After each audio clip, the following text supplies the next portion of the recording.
For me in my walk, I'm always going through levels.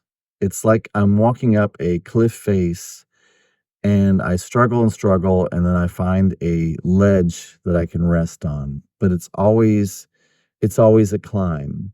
And it's interesting as I go up the face of this cliff, I end up having to go through the same cycles of tools in order to be able to get myself to the next ledge.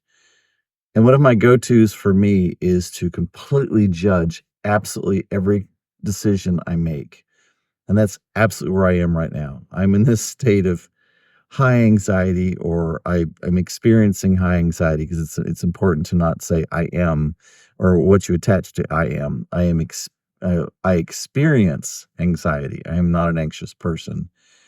And I find I'm using some of the old tools like Abraham Hicks and some of the other things to get me to that next level. But somebody reminded me this morning how it is all about the faith and to not question the abundance that God brings us.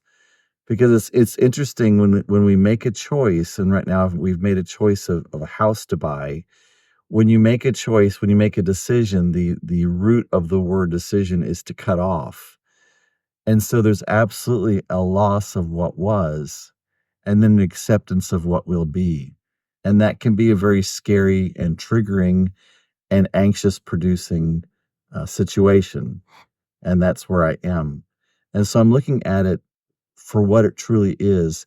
But I've been called forth by this friend of mine to move into this with a sense of belief, with a sense of calling forth God to support me in this, ask the universe to be there to catch me in this, to provide for the abundance and the flow that will be necessary for this.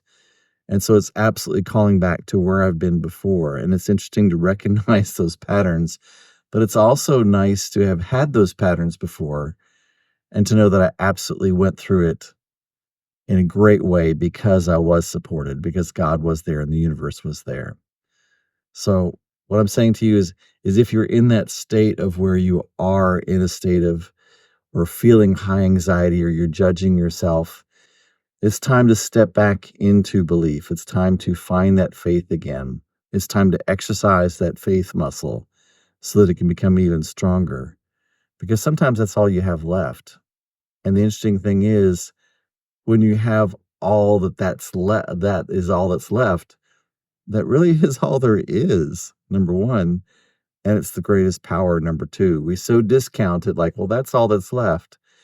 And sometimes it takes awareness. It takes us getting to that point before we finally just give up and let go and let God show us the way.